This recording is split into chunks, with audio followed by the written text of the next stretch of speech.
Let's talk more about the influence of trauma on children who witness this violence, not just in Chicago, but around the world. That includes places like Syria. I'm joined live from San Francisco by Chandra Ghosh.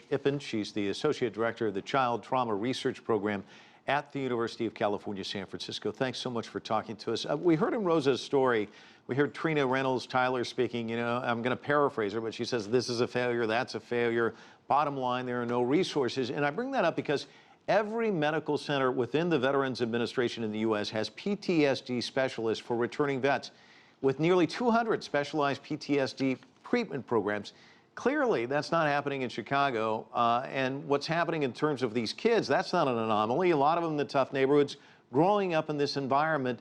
What do they need? What kinds of programs should be out there for them? So as we think about how the trauma affects them, it fundamentally affects their sense of safety. We also heard from the youth that it affects their view of what's normal and what they can do for their future. And so we need programs that restore their sense of safety and also that give them things that they can do, that strengthen their source of capacity, their source of connection to each other and to grown-ups. Those are some of the things that they can do, and there are centers as partners of the National Child Traumatic Stress Network that are doing work in Chicago, but clearly we need a lot more for the youth. Chandra, let me ask you about the psychological impact of witnessing this kind of violence on a child or a teenager. I mean, we heard from the one kid who says, he's nervous, he looks around, but what kind of impact does it have on these kids? I think the youth really said it best, but we can also think about their responses in terms of 4 broad patterns. So I work with young kids, and we often see reactions that we categorize as fight reactions, flight reactions, freeze, and cling. And I think when the youth was talking about sort of how you're sort of on edge, that you're looking out for danger, that fundamentally these experiences lead you to believe that people in the world can be dangerous. And so you are looking around, and so when your body senses danger, you react really quickly. That would be a fight reaction. We also see a lot of kids who feel very anxious and depressed, and that this affects them. It affects their ability to go out, to meet other people, and to learn. We might think of that as a flight reaction. And when the violence is really bad and there's no protection, we might see kids who numb and tune out. And sometimes with adolescents, the drugs, they also might use drugs to help them sort of to numb and tune out. And it's important to recognize that the violence is the cause and that it's not the drugs that are the cause of that. And then I mentioned that last pattern of cling with very little kids. We often see that they become very anxious, not wanting to separate from grown-ups because the world is a dangerous place and you're only safe within kind of the immediate sphere of sort of your protective people, your safe people.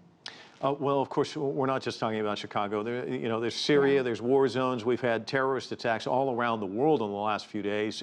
Witnessing this violence as a child, does it make them more likely to commit violence themselves as an adult? Does it leave them feeling helpless, hopeless? I know you talked about some of this, the numbing effect, the depression. What do we see in terms of their future? Well, so the research does suggest that there is a link between experiencing violence as a child and then aggression in adulthood. And I just really want to highlight that this is just a link and that links can be broken. And that what we see is that the majority of people actually do not go on to repeat. And that even people who do repeat and become aggressive with the right supports really want to change things, and so that it's important that we partner with them so that we can prevent the negative consequences, because we do see negative health consequences, negative relational consequences, and negative consequences for the individual and for society if we don't sort of support them and work with them. You get the sense, though, that so many of these kids trapped, I mean, they can't really escape places like Chicago. They live there, or Syria.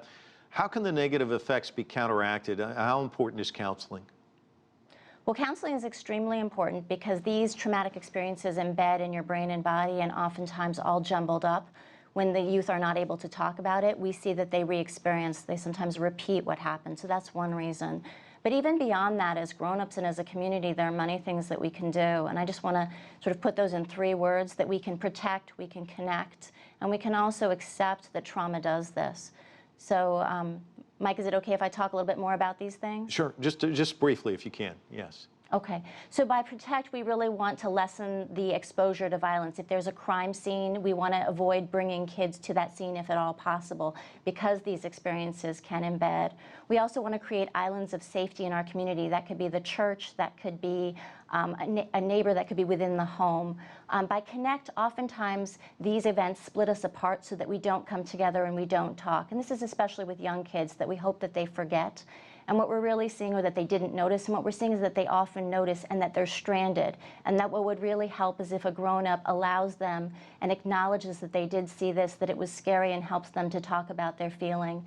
And then lastly, accept. We have to recognize that this type of violence is toxic and what it's doing to our youth and to our communities. And within our field, we have a saying that it's not what's wrong with you, but it's what's happened to you. And it's what's happened to you at an individual level and a community level. And that when we think about it, if we want people to heal, we really have to restore a sense of safety at a community level. Chandra, all great advice. Thanks so much for talking to us about this important subject from San Francisco. Appreciate it. If you like what you just saw, follow us on social media and visit our website, CCTV-America.com.